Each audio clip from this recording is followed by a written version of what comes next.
Angiphinde futhi ngibingelele kuphi na kuphi la kufikela khona lo mbukiso kusayimina futhi uFowankeshe kumlaba media. Indaba engiza nazo ke namhlanje salokhu size nje nezindaba ezibhlungu kuleli viki ngoba sazi ukuthi sishiwe ingqalabutho lapha emculweni amaskandi umfowabo Zungu Majotha. Ngiqeda ukuthola ke imininingwane indaba yokufihlwa ayinokubeka endaweni yakhe yokugcina umfowabo Zungu. Imininingwane kimi kanjena akithi uMajotha uzobekwa endaweni yakhe yokugcina kwamaphumulo okhukho ngesonto mhla ka-16 May 2021.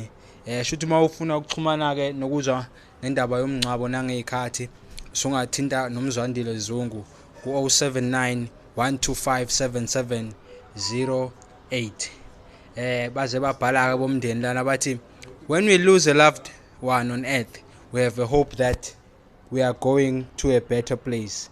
May our Lord bless and comfort everyone during this time of grief. Sesiyohlangana khona ke nami ngiyafisa ngathi ngingaya kwamaphumulo kodwa ngiyethemba ukuthi ngoba kusanesikhathi sokuthi umuntu ahlele mhlambe ngiyokwazi ukuthi ngiyolifihla iqhawe ngoba nami ngishayeke ngeqwantala ngalenkabi ngagcina ukufila kanjena kushona ibheje libomvu umfowabo wamajolo ukhole ebhasini.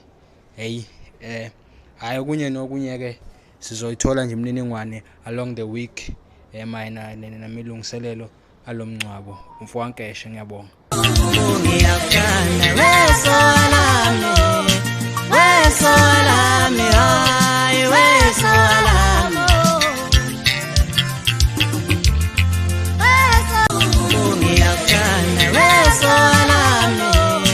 We're